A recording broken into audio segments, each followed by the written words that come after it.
Olá, vamos chegar. Cadê o professor Edilson para a gente prosear? E eu terminando de me arrumar aqui. Nem passei o batom, só emoção.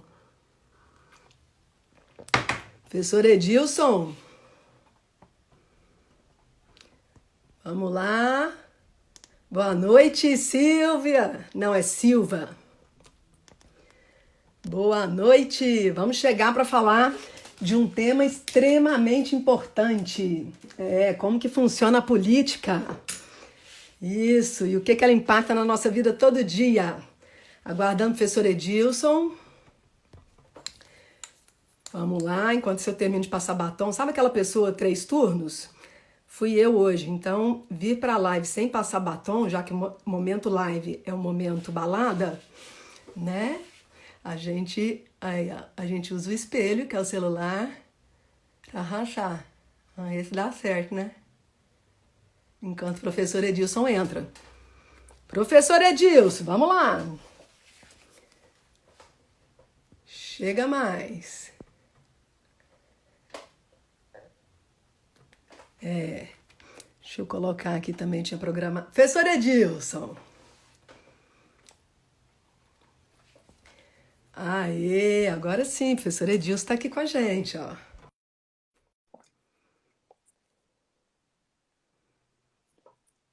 Liza, seja bem-vinda. Tudo bom, Edilson, Cláudia? tudo Boa jóia? noite. Tudo bem? Edilson, são 7h01 e eu sou super pontual, então eu vim terminar de passar o batom aqui, você não está entendendo? Esteja à vontade. Acabei de tomar banho, porque para receber pessoas a gente se prepara, né? Dizia lá o Pequeno Príncipe. Tá A gente se certo. prepara. E eu tô me preparando. Aí só terminar o batom, você pode se apresentando enquanto o pessoal chega.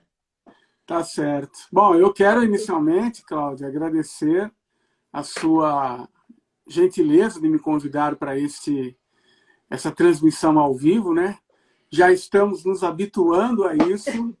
Essa deve ser a 28ª de que eu participo no último período.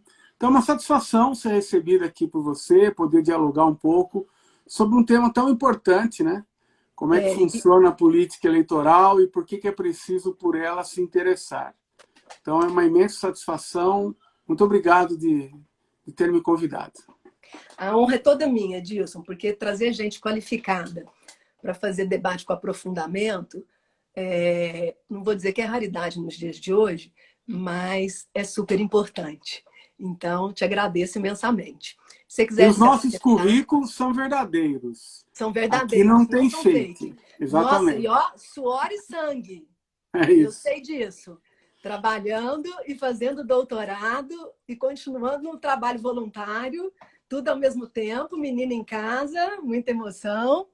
Eu sei o que é isso, não é fake. O seu também, né? Também. A Gislene sabe, né? Sabe. Eu tenho um pouco... tá entrando aí. Já entrou também. Eu tenho um pouco mais de tempo dessa penúria, né? Comecei lá no comecinho dos anos 90. Mas, enfim, isso mostra que a trajetória da gente, de alguma forma, deu frutos. Eu fico muito feliz de poder, no debate público, dar um pouco de retorno ao público, que financiou toda a minha formação, financia o meu salário. Então, é uma satisfação muito grande estar aqui. Minha formação também, né? Eu fiz UFO, depois USP, depois UFO. Isso. E na nossa época, inclusive, o fundamental público. Não, a minha trajetória na escola, na educação, eu só estudei em escola pública.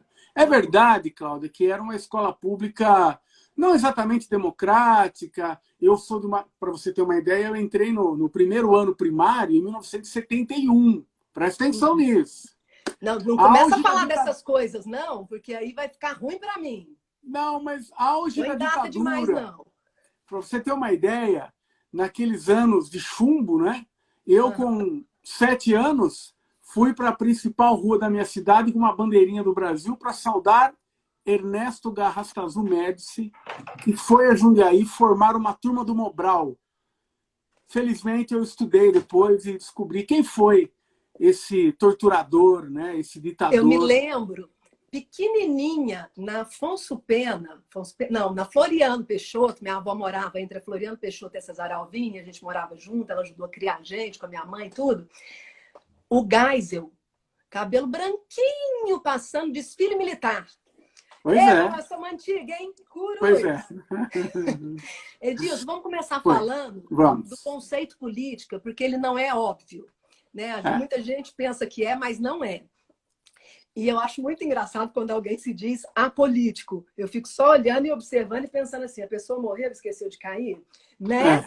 Enfim, conta para nós um pouquinho, vamos dialogar um pouquinho sobre esse termo que é tão importante, e a gente pegar os gregos lá, polis, né? A decisão das leis, a decisão dos rumos da cidade-estado, até os dias de hoje, enfim. Só uma conceituação breve para a gente poder despontar.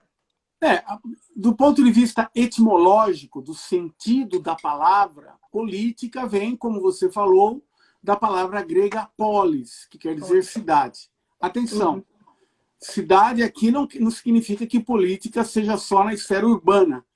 Ao contrário, né? Nós vemos aí como o poder do agronegócio, em geral, essas pessoas moram na cidade e acumulam riqueza que vem do campo. Mas, enfim, política é exatamente essa condição de participar das decisões da vida coletiva. Vamos simplificar nesse sentido. Então, junto à política, existe um outro conceito muito importante, que é o de cidadão ou cidadã ou cidadania. Eu gosto muito de abordar esse assunto partindo da definição de definir. O que é definir? É dar o contorno, dizer onde começa, onde acaba alguma coisa. Qual é a definição de cidadania? É saber quem está dentro e quem está fora da possibilidade de fazer política, da possibilidade de exercer direitos. É óbvio, Cláudia, que lá em Atenas, para muitos considerado assim, o berço da democracia, é preciso lembrar que no máximo 10% dos seres humanos que viviam em Atenas eram cidadãos de bens. Eram só homens de bens que votavam. Então, os escravos não votavam, mulheres. Os metecos, não, mulheres não, crianças. Então, veja bem, a democracia ateniense, ela realmente é uma fonte de inspiração com muitos limites. Porque aí nós vamos dar um grande salto. Né? A Idade Média não tem democracia. Não tem democracia. Aliás, uma junção, né, do Estado com a política. E com a igreja, né? Quer dizer... eu queria falar Estado com a igreja. Estado e igreja. Havia na Idade Média o princípio de Roma locuta, causa finita. Acabou. Roma falou, fim de conversa. Hoje nós temos alguns pastores que pensam do mesmo jeito, né? Eles falam, tudo tem que ser feito. Bom, eu quando era seminarista, eu e mais alguns dissidentes lá, falávamos assim, Roma locuta, nós não escuta. Quer dizer, era mais ou menos assim que a gente falava. Né? Não, e quem diria que o professor Edilson foi um dia seminarista? Fui seminarista, mas eu tenho a impressão que como isso só aparece nessa live aqui, hein? Não, eu tenho a impressão que como queriam que eu passasse pelo baixo clero primeiro, eu falei, não, baixo clero não, estou fora, vou me evadir do local. Então nós temos que pular a Idade Média, porque nela não há referência alguma de democracia. Aí nós chegamos no quê? Nós chegamos no século XIX do nosso tempo. Você é historiadora, sabe que essas dimensões precisam ser relativizadas, mas elas também servem de parâmetro. Sim. O século XIX, por força das lutas socialistas, colocou na pauta 3 grandes temas. Sufrágio universal, que demorou para ser universal. O próprio voto feminino demonstra isso de maneira muito mais clara, porque ele veio depois da possibilidade... Deixa eu só fazer um parênteses aqui, claro. Edilson, para a gente ir dialogando. O que você está trazendo é super importante para a gente ver o quanto que na história tem mudanças, mas tem também permanências. Né? Então, quando a gente fala em cidadania restrita, pensando lá na Grécia, a Ágora, que era a Tubal Vilela da Antiguidade, né? Que é a nossa praça pública aqui em Uberlândia, enfim, para definir os rumos da cidade e tudo, somente homens livres. Escravos, estrangeiros, Isso. mulheres, não. E no caso das mulheres, que você está retomando agora, mais adiante, receptáculos de espermatozoides para reprodução. Exatamente. Tanto que o amor se dava entre os homens, porque eram cidadãos superiores, né? Eles não têm gavetinhas, como a gente depois vai fragmentar, né? Os gregos têm uma visão mais geral de mundo. Então, a arte sexuais entre os homens e as mulheres, receptáculos de espermatozoides para reprodução. Por que eu estou fazendo parênteses? Porque tem mudanças, mas ainda hoje, em algumas encíclicas, em algumas escrituras, né? Está colocado ainda que a mulher para a reprodução. Só para dizer que se passaram quantos mil anos, né? Então, no século XIX, o movimento operário de inspiração socialista, porque nele havia outras inspirações, como os anarquistas, mas o tema aqui nos remete às lutas de inspiração socialista.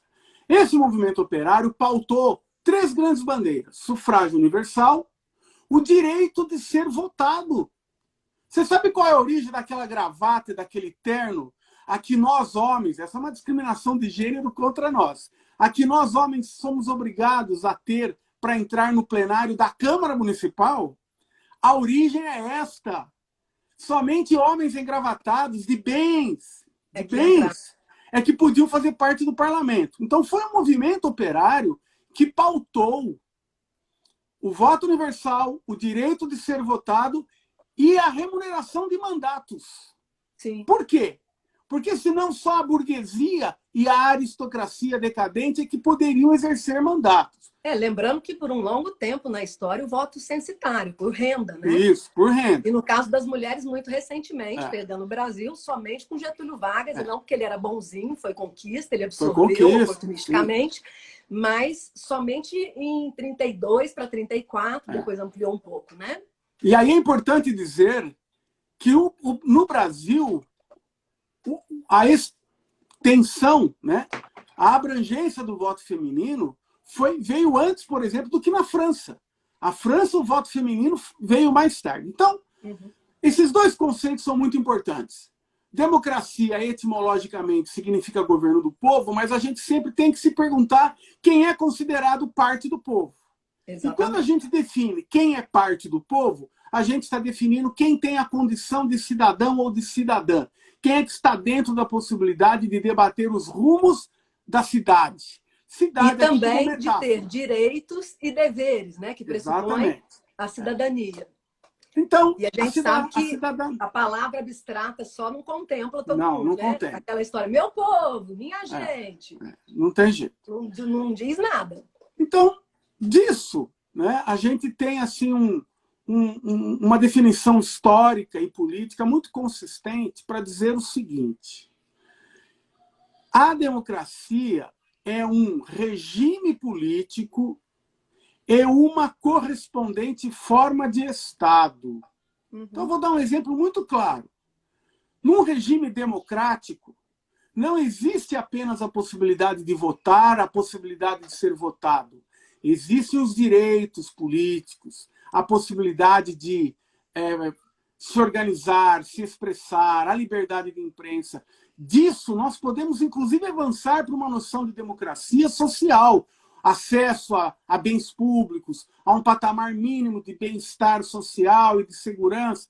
Esse é um grande debate. O que nós vamos conversar aqui hoje é um aspecto muito importante, porém não é o único, da democracia, que é a vida eleitoral. E aí me permita, Cláudia, pontuar o seguinte. Quando a gente fala em participação política, a gente está falando de 3 possibilidades também. Você tem a democracia representativa, essa por meio da qual escolhemos representantes e governantes. Nós temos a democracia participativa de várias formas. Então, por exemplo, o Conselho Municipal dos Direitos das Mulheres é um espaço de democracia participativa. Isso, do qual eu e Gislene aqui presente participamos. Isso. Agradecer a presença do Marcelo Cunha, vereador prestigiano, muita gente da família, amigos seus lá do Colisão, meus, É da isso. família, irmã, mãe. Eu vejo minha mãe agora só em live, tem 4 É. meses. Ainda bem que tem esse recurso, Ainda né? bem. Ainda bem. Lembrando Então, que a veja, política retomando. perpassa todas essas relações. Então, veja, existe a democracia representativa, a democracia participativa, em relação à qual nós temos muitos passos a serem dados ainda, e nós podemos falar, inclusive, da democracia direta. Direta. Plebiscito, referendo na Referendo. Constituição, né? O São Brasil já teve plebiscito possibilidades. para dizer sim ou não para uma situação, né? Isso. No Então, caso das armas, né? Você lembra dessa? sim, o Brasil teve, depois da Constituição de 88, nós tivemos um plebiscito e um referendo. Né? Foi. O Plebiscito plebiscito do foi esse sistema de relativo às governo armas. e esse com relação ao armamento. Aliás, Isso. preciso avisar o presidente da República que a tese dele perdeu em 1993. Né? Precisa estudar um pouquinho mais. Muito bem, está aqui presente também o procurador jurídico da Câmara Municipal, doutor Tiago. Seja muito bem-vindo, um abraço. Então, nós vamos falar aqui um pouco hoje, por proposta sua, combinada comigo, sobre a política eleitoral. Então, nós vamos falar de um aspecto de uma das 3 formas de democracia. Então, a democracia representativa, ela se expressa nessa possibilidade de haver escolha de representantes. Quando nós falamos isso, é preciso fazer uma boa distinção aqui. Representante é, na nossa tradição, aquele agente político que está na Câmara Municipal, na Assembleia Legislativa, na Câmara Federal e no Senado Federal. Prefeitura, governo do Estado, presidência da República são órgãos ocupados por chefes de governo. Eles não são representantes políticos. A representação política, na nossa tradição, ela está localizada no parlamento, em todos os níveis, municipal, estadual e federal. Isso é importante. Edilson, antes de você avançar, eu acho que é importante, até porque vivemos um tempo difícil de esvaziamento conceitual, de ideias, né? Muitos autores devem estar remoendo no caixão, enfim. Né? Então, a gente poder explicitar um pouco mais. Né? Lembrando que o Legislativo elabora projetos de leis, acompanha, fiscaliza as políticas públicas. Nós estamos em ano eleitoral, acho importante deixar isso claro. E esse ano eleitoral é apenas para prefeito e legislativo, né? Câmara de Vereadores. O judiciário, o que ele faz? Né? Ele vai julgar conflitos de um modo mais simplificado. Né? E o Montesquieu já tinha falado da divisão dos 3 poderes, a importância disso. Nós temos visto o quanto realmente é importante na horizontal, para o equilíbrio. E o executivo executa políticas públicas.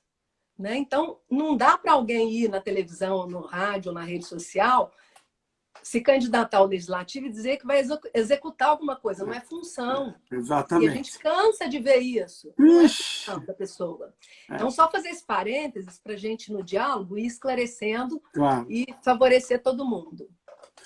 Acho que é importante ainda, eu vou ampliar o seu parênteses antes de avançar, para fazer um breve comentário quanto ao judiciário. Quero mandar aqui um abraço ao meu amigo, professor Antônio César Ortega, que acaba de ser avô.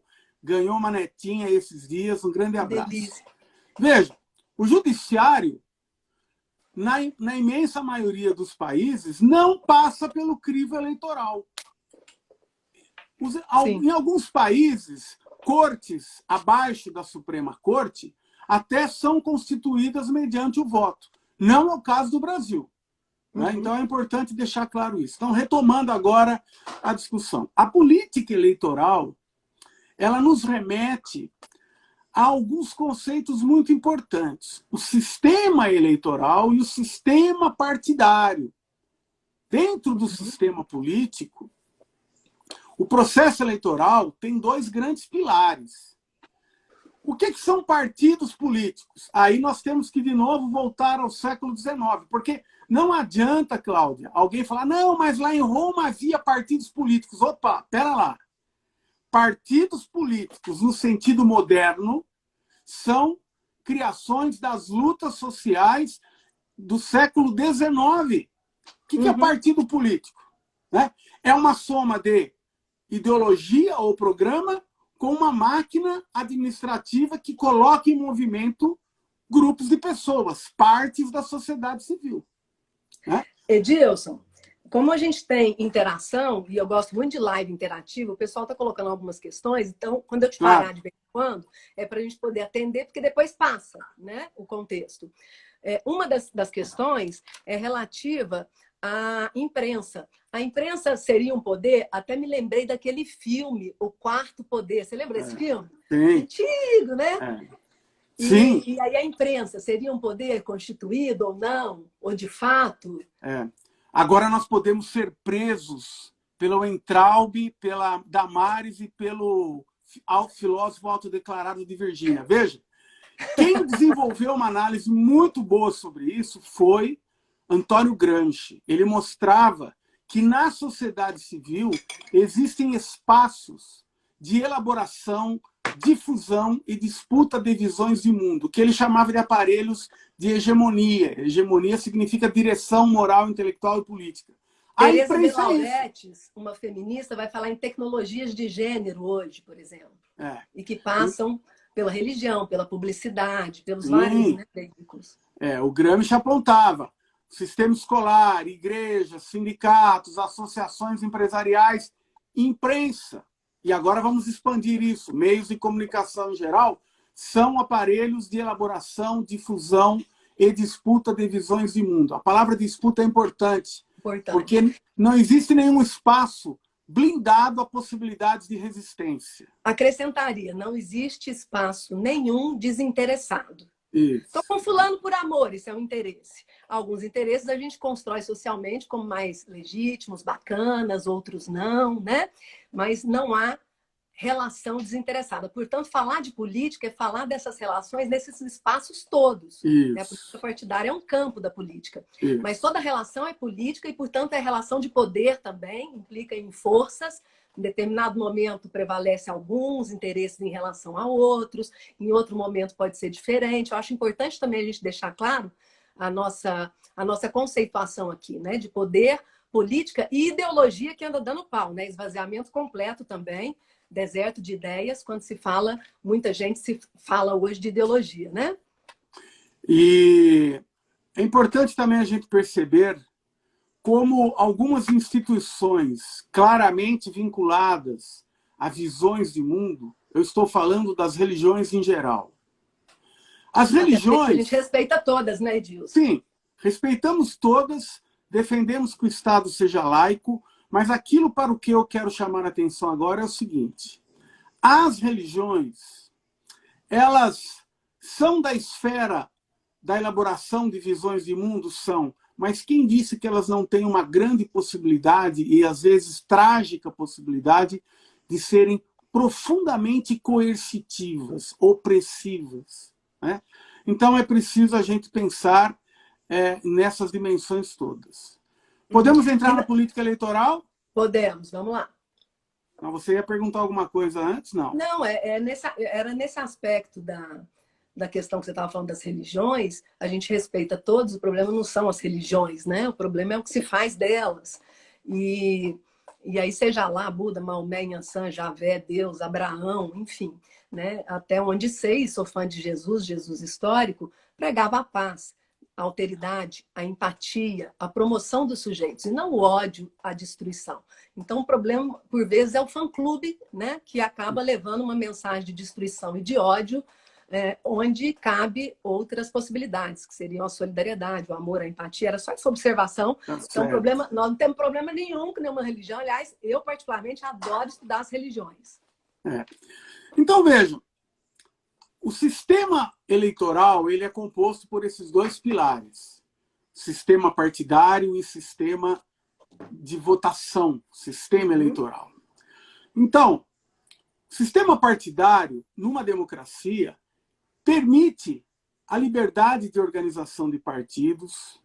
Infelizmente, no Brasil, existem muitas legendas de aluguel que não têm consistência ideológica, são apenas, digamos, extensões dos coronéis da política local, estadual, nacional, etc. Mas uma democracia permite a organização de partidos, de grupos que têm uma afinidade ideológica, programática, e essa é a noção de partido, né? E esses grupos disputam a preferência do eleitorado. O sistema representativo que nós temos é um sistema chamado proporcional. Proporcional.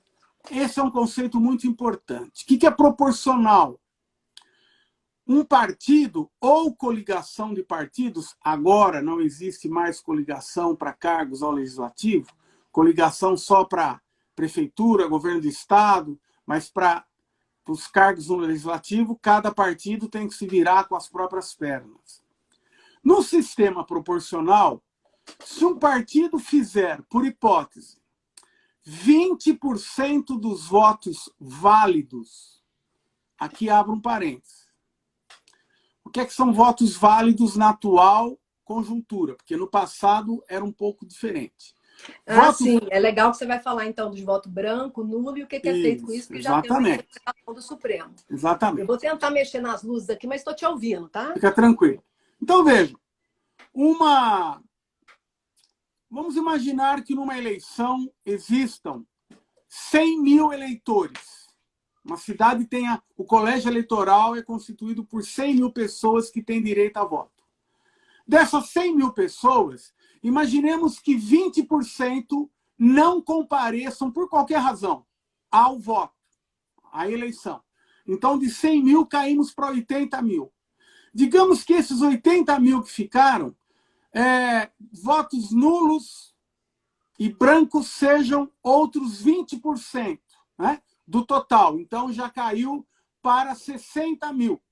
Esses 60 mil que votaram em algum candidato, alguma candidata, ou no nome do partido, na legenda, esses são os votos válidos. Isso. Só para deixar claro, então, para as pessoas que não existe essa história de que se a maioria votar branco e nulo, vai ter outra eleição. Não. O Supremo já interpretou isso, não tem essa história. Quando aparece é fake, não existe, né? Então, por que eu estou dizendo isso? E o professor Edilson certamente vai concordar.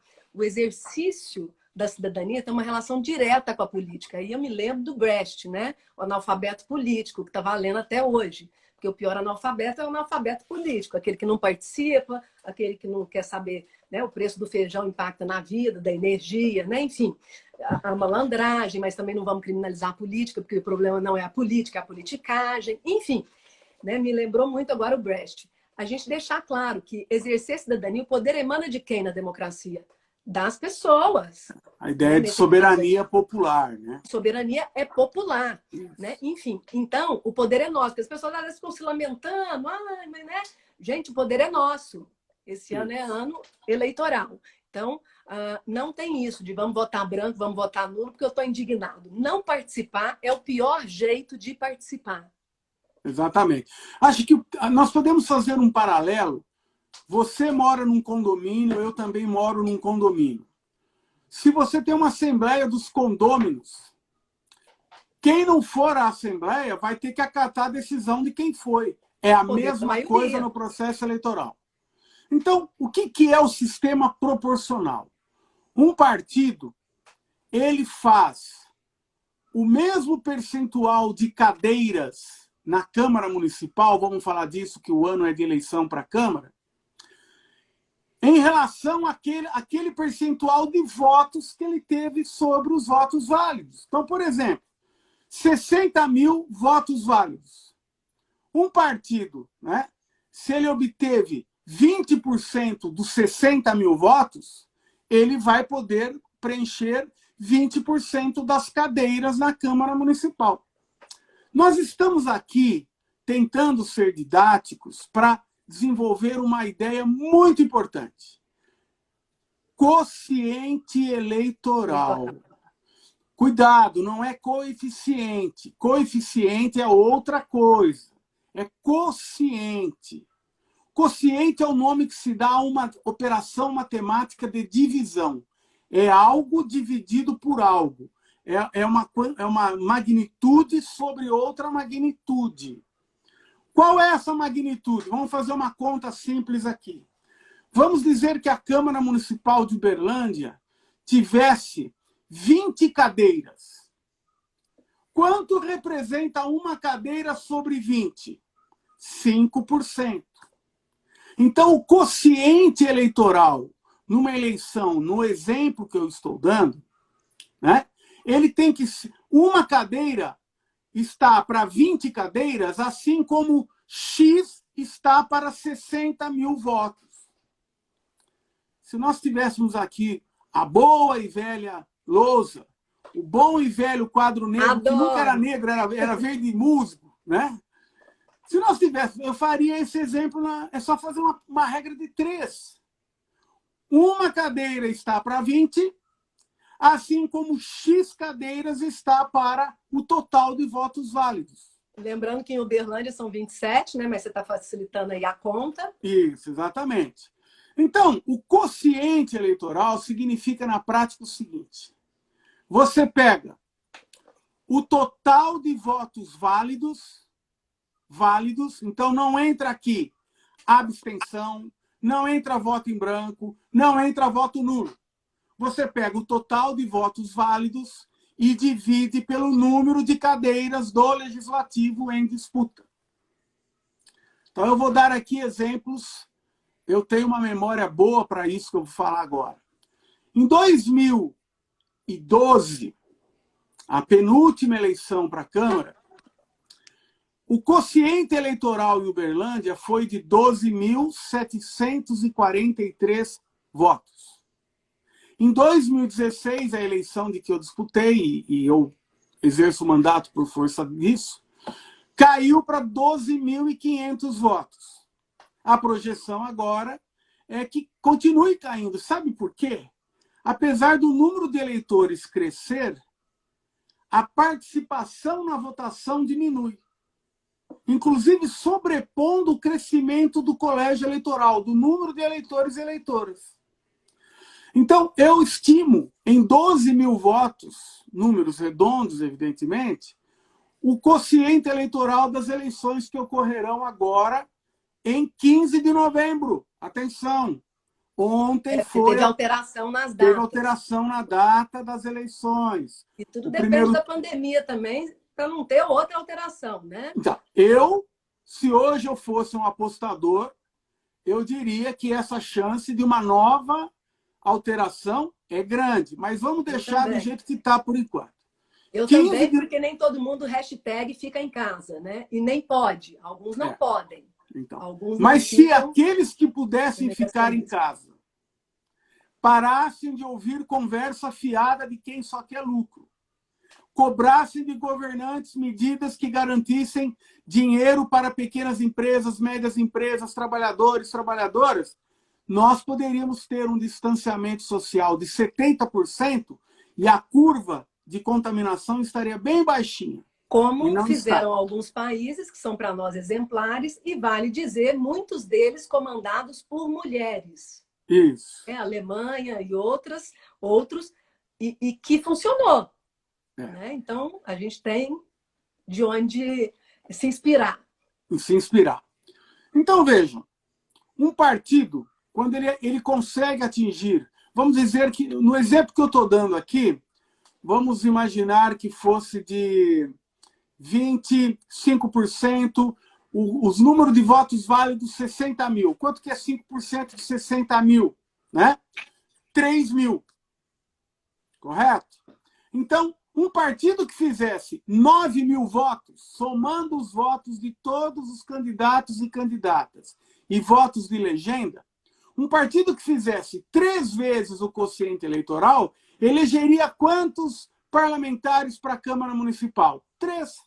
É por isso que se chama sistema proporcional.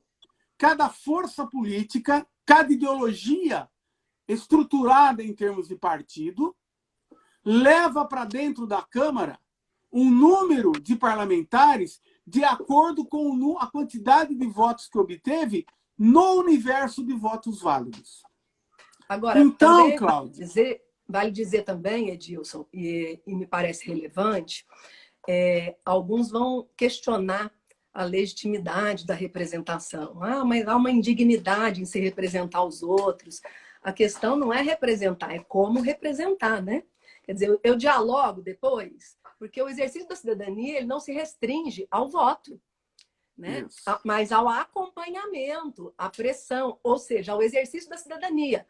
Quanto maior o exercício da cidadania, tanto mais possibilidades de representação, né? Desse jogo ser cruzado.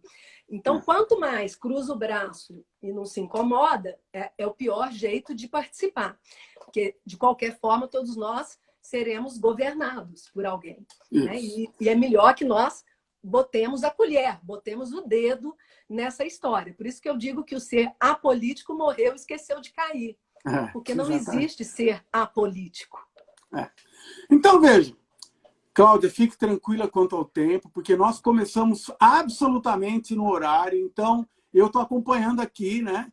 Ai, que bom, porque eu não uso relógio, eu tenho alergia, eu fico doidinha. Não, pode deixar que eu estou acompanhando aqui.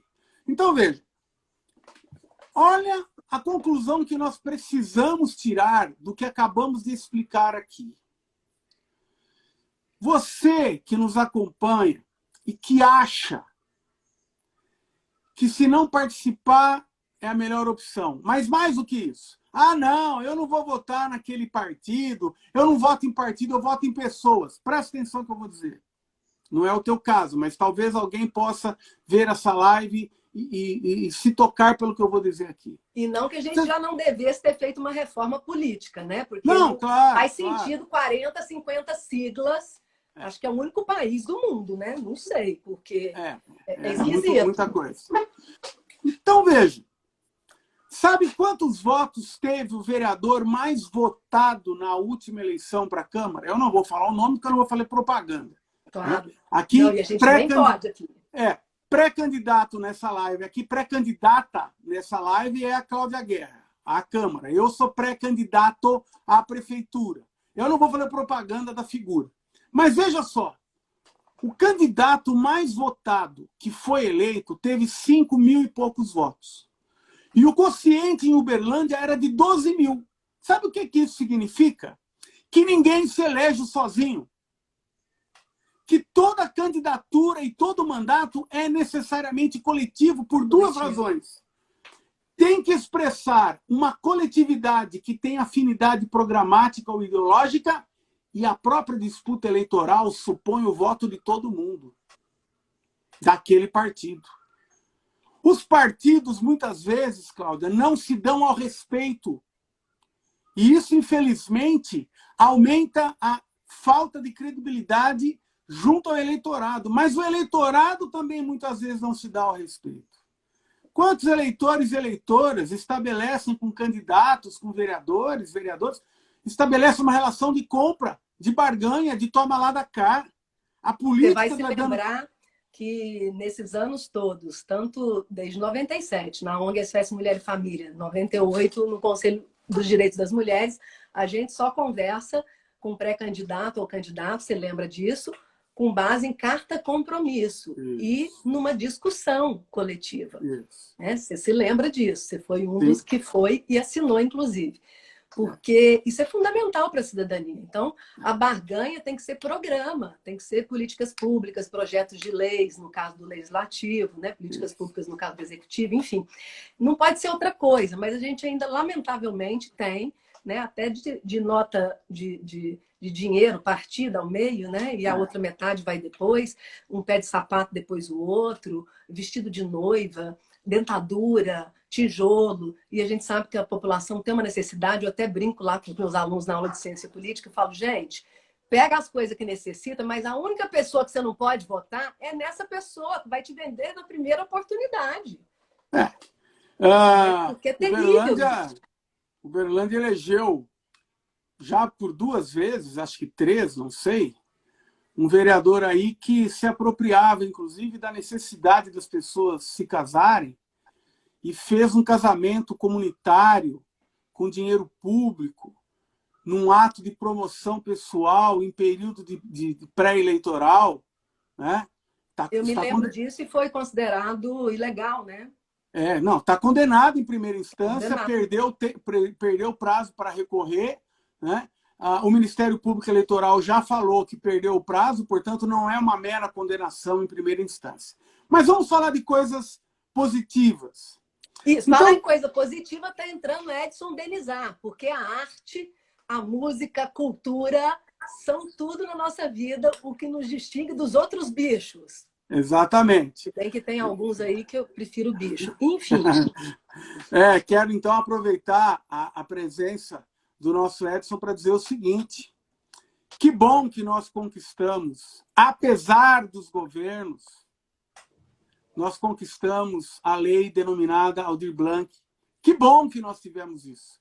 E é pouco, é pouco. Nós ainda precisamos de mais recursos. Ao invés de dar dinheiro para banqueiro, vamos atender a economia real e vamos atender a cultura, a saúde e a educação.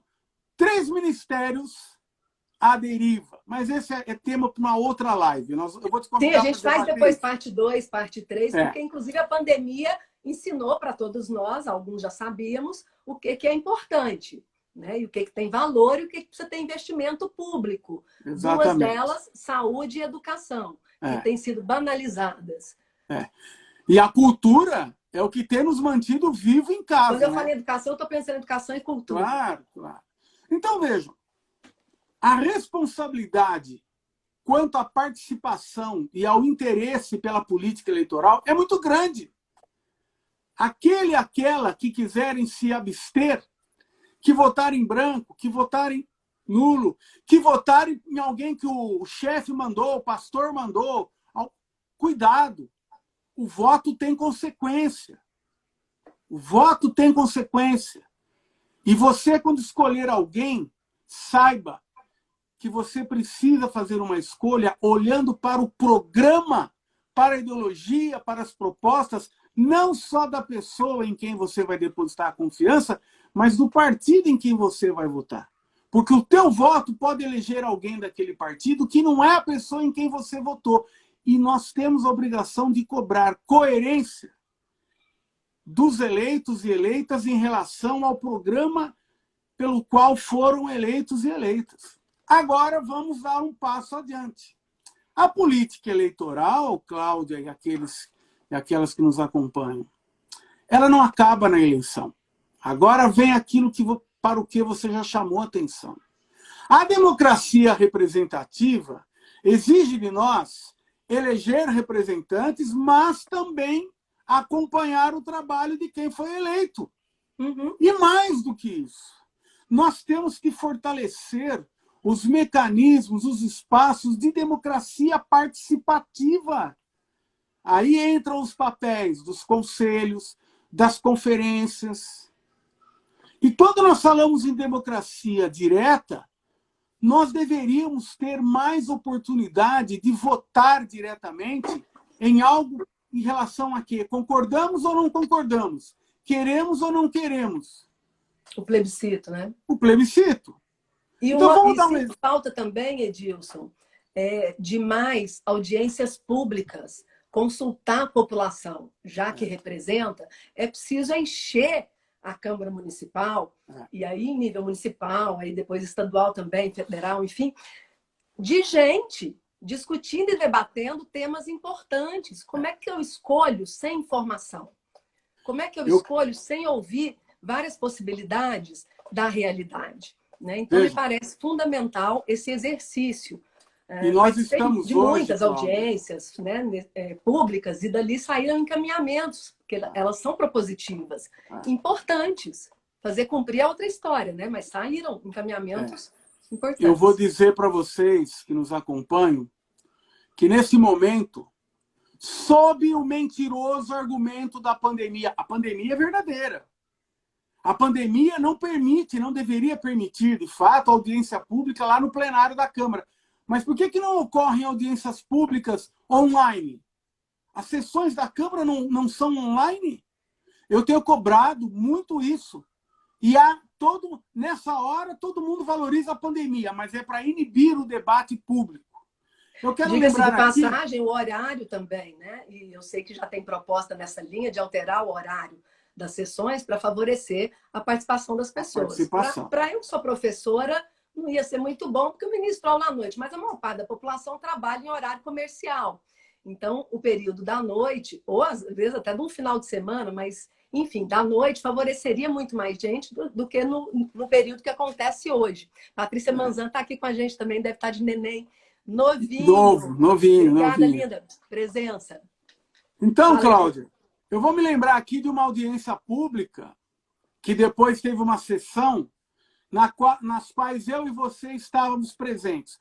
Era o debate sobre o Plano Municipal de Educação. Nós estávamos do mesmo lado. Você ficou o tempo todo. Eu precisei ministrar a aula e a gente foi conversando para saber o que estava acontecendo. Nós queríamos o quê? Nós queríamos que o Plano Municipal de Educação mantivesse e até ampliasse categorias decisivas como gênero, diversidade sexual, educação. Sim.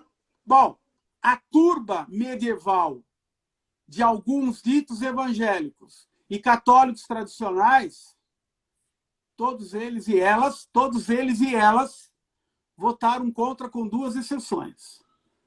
Os vereadores Marquinho do Megabox e Ismael, na época, foram os únicos que votaram contra essa retirada do Plano Municipal de Educação dessas categorias. Que foi recentemente considerado pelo Supremo inconstitucional, para nossa alegria, mas ainda está operacionalizando, né? Precisa. Eu tenho já feito ações para fazer esse debate, mas esse é o tipo de assunto que não adianta fazer um projeto de lei e sem mobilizar a opinião pública, sem fazer debate.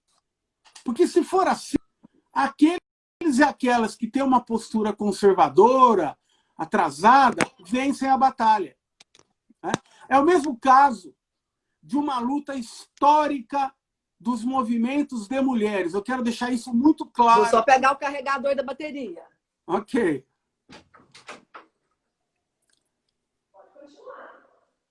Então, eu quero deixar muito claro aqui o seguinte.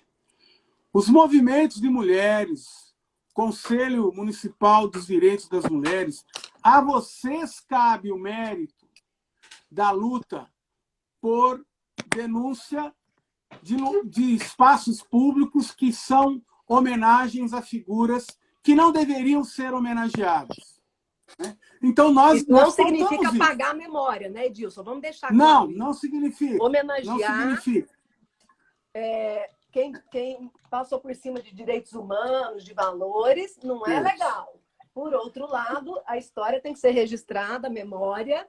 Né? Quem deu uma discussão boa sobre isso foi aquela drag, a Rita. A Rita Von. Ela é ótima, né? E aí, essa coisa, quer dizer, você vai ter nos livros de história, está contando e tudo, mas você não tem que glorificar quem tortura, quem mata, quem assassina, enfim. Agora, esse tema exige que nós tenhamos mobilização, audiência pública, plebiscito. A pandemia travou um pouco isso. Mas eu quero chamar a atenção, então, aqui, caminhando, avançando no nosso debate. Temos ainda 10 minutos, estamos bem no pedaço. A política eleitoral, ela foi uma conquista. Ela não caiu do céu. Não brotou da terra, ela não é uma coisa natural, ela não é um dom de nenhuma divindade, ela é resultado de lutas de homens e mulheres que queriam, para além da igualdade abstrata de todos perante a lei, queriam mais 2 coisas. A igualdade política, dos direitos da cidadania, como recurso para uma outra igualdade, a igualdade socioeconômica, que não significa sufocar diferenças. Há uma distinção, olha que eu estou usando 3 termos importantes. Sim. Há uma distinção entre desigualdades socioeconômicas e diferenças. Ninguém é igual, felizmente. Eu não corro nenhuma chance de encontrar um outro eu. Ainda bem. A gente fala muito da igualdade na diferença, né? Eu gosto do Boaventura de Souza Santos. Ele tem uma frase que eu uso muito nas aulas de antropologia. Ele diz o seguinte: temos o direito de ser iguais quando as diferenças nos inferiorizam, e o direito de sermos diferentes quando a igualdade nos descaracteriza. Perfeito, é isso. Quer dizer, nós somos diferentes, mas temos que ter igualdade de acesso a oportunidades, salários. As mulheres ainda ganham menos que os homens, tendo mais escolaridade, né? Então, e tudo isso passa pela política, necessariamente. Exatamente. Então, a política eleitoral, ela, naquilo que nós estamos debatendo aqui, direitos, o direito de votar, o direito de ser votado, de se organizar, de se expressar, de se associar em sindicatos, em partidos, isso tudo não caiu do céu. A burguesia, lá no século XIX, eu fico muito maluco, para usar um termo educado, eu fico muito maluco quando eu vejo alguém dizer assim, essa democracia eleitoral é uma democracia burguesa. Não! A burguesia não queria que nós votássemos. Aliás, ela se juntou com o povo para fazer a revolução e depois pé na bunda do povo, né? A burguesia, Adam Smith, John Locke, não queria igualdade. E aí a igualdade, liberdade e fraternidade ficou somente para uma classe, o que é um pesar para todos. Cada fração de classe na Revolução Francesa entendia esse lema comum de um jeito. Nós tiramos, na luta, o direito de votar e ser votado. E as ditaduras retiram isso, tá? As ditaduras retiram isso, retiram o direito de ensinar, querem impor um pensamento único por meio da escola sem partido, que na verdade é a escola de pensamento único. Aí vale dizer que não existe sem ideologia e com ideologia, né? Se a gente pensar no sentido mais raso, vamos no mais raso porque o tempo é curto, que ideologia é um corpo de ideias, de valores, de crenças, né? Não existe ser humano sem ideologia. Aliás, Cazuza, ideologia, eu quero uma para viver, eu quero... Aliás, não se vive sem isso, né? Não se vive sem isso. Não tem como. Né? Mas os desafios que a política eleitoral, nesse sentido que estamos aqui trabalhando, abrem, são muito maiores. Então, é cobrar de quem foi eleito, é participar, é atuar para que as coisas sejam modificadas no rumo certo. Porque hoje está muito em moda a nova política. Pera lá. O termo novo e nova, você é historiadora, Cláudia, é a coisa mais velhaca na vida política brasileira. É a coisa mais velhaca. Dicotomias, né? Céu e inferno, esquerda e direita, sem falar do que se trata. Né? Então, nós precisamos ter essa clareza que oportunidades como esta nos propiciam. Né? Então, a política eleitoral é parte da vida política. Não só porque a política está disseminada, pulverizada, presente em todas as relações, das micro às macro, mas porque nós precisamos perceber que tudo tem consequência na vida política. Né? Informar-se é um ato revolucionário. O conhecimento científico é profundamente revolucionário. Sim. Deixar de acreditar que as mensagens que cabem na tela de um celular são suficientes é uma coisa muito importante. Nós temos hoje desafios muito grandes, que é inclusive o desafio de recuperar, né, a valorização da ciência.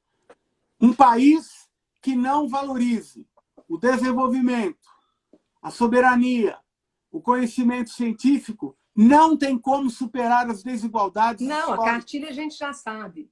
E espaço, vale dizer, espaço não fica vazio.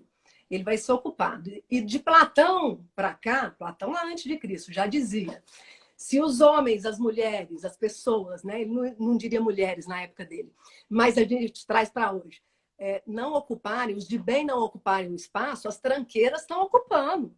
Então, nesse sentido, participar é fundamental. Seja essa participação se colocando à disposição, seja votando, acompanhando, fiscalizando, exigindo, dialogando, é fundamental, porque isso tem a ver com o valor da energia, da gasolina, com a vida, com o salário, com as reformas. Atendem a quem? A quais objetivos? A quais interesses? Então, me parece, né, Edilson, que o tema ele é bastante... Olha o Ricardo entrando agora. Estava trabalhando. Mas depois ele pode nos assistir no nosso perfil. Isso. Depois. Edilson, quero te agradecer muito a presença. pelo debate qualificado. Eu gostaria de ter a parte 2, 3, 4, né? Vamos ver se a gente consegue, pelo menos durante o recesso, porque eu estava trabalhando até a semana passada, online, ao vivo, muita emoção. E da importância dessa reflexão. Tem muitas dúvidas, as pessoas têm ainda muitas dúvidas em relação a como funciona e qual que é o papel de cada um nessa história, né? Eu quero agradecer, aproveitar, fazer a propaganda do meu blog, professoredilson.com.br. Ali existem textos, inclusive, sobre esses temas que nós debatemos aqui. E quero também dizer que a Câmara Municipal deverá enfrentar no próximo período um tema que os oportunistas estão mentindo. Tem muita gente defendendo a diminuição do número de cadeiras na Câmara Municipal. Nós podemos reduzir salário de vereadores, vereadoras, podemos reduzir o número de assessores, ok. Mas eu pergunto aqui, qualquer universo de pessoas é melhor representado por mais ou menos representantes? Por mais. Sabe o que vai acontecer se diminuir o número de cadeiras na Câmara? As chamadas minorias na representação política, muitas vezes, como as mulheres, maiorias na sociedade. As Sim. minorias terão menos chance de representação. Somente candidaturas com muito dinheiro terão mais chance de eleição. Então, não se deixe enganar pela onda de criminalização da política. Podemos e devemos diminuir os custos do legislativo, mas isso não pode ser feito por meio de diminuição de cadeiras. Então, muito nessa obrigado. linha, a política é nobre, não no sentido de nobreza, tá? A política é nobre, né? O que a gente questiona aqui é a politicagem, a sacanagem na política. É o puxar o tapete, é usar os recursos públicos para fins privados, como a gente está vendo aí, já com algumas provas, né? Vamos ver o que vira. Enfim, esse é o problema, né? Então, não é abrir mão da democracia, não é abrir mão do exercício da cidadania e nem da política, mas é, ao contrário, exercitar muito mais deveres e direitos para que a gente amplie. Nós somos bebê, né, Edilson, na democracia? Bebês. Eu acompanhei as diretas já em São Paulo, em 84, lembrando que a gente não votava, né, antes, a gente viveu 21 anos de ditadura militar. Muitos sabem o que passaram e familiares passaram. Não vamos falar que isso não existiu, não aconteceu, né? E é golpe, não, é golpe militar, não é revolução, né? Então a gente usar as terminologias corretas, científicas e adequadas, mas ampliar a democracia é exatamente fazer esse exercício cotidianamente. Isso. Então, muito obrigado. Lembrem-se todos e todas de que voto não tem preço, tem consequências. E nós queremos colher bons frutos do ato de votar, que é uma conquista histórica de quem um dia foi proibido disso. Um grande abraço, Fica uma indicação musical aí, ó. Caetano Veloso, Podres Poderes. E os podres poderes se amplificam, se reverberam quando a nossa voz, a nossa representatividade, o nosso exercício da cidadania não é ampliado, né? Então, enquanto os homens exercem seus podres poderes, a gente quer o contrário, né? A gente quer ideologia, eu quero uma para viver. Valeu, Edilson. Muito obrigada, gratidão. Obrigado. Para todos que participaram, familiares, amigos, pessoas queridíssimas, né? Nós temos, inclusive, gente aqui da classe política partidária, que é só um ramo da política. Nós temos vários ramos, a política perpassa a religião, a política perpassa a arte, a cultura, o cotidiano, a relação afetiva, né? Nós estamos todo dia vivendo a política. Portanto, a partir de hoje, ninguém mais se diz apolítico. Você pode até dizer que não gosta de determinada política partidária, de determinado ramo e tal, mas apolítico não tem. Senão já começa a encomendar o caixão. Beijo. Um abraço. Tchau, Até tchau. mais, Valeu. seus lindos. Valeu. Tudo de bom.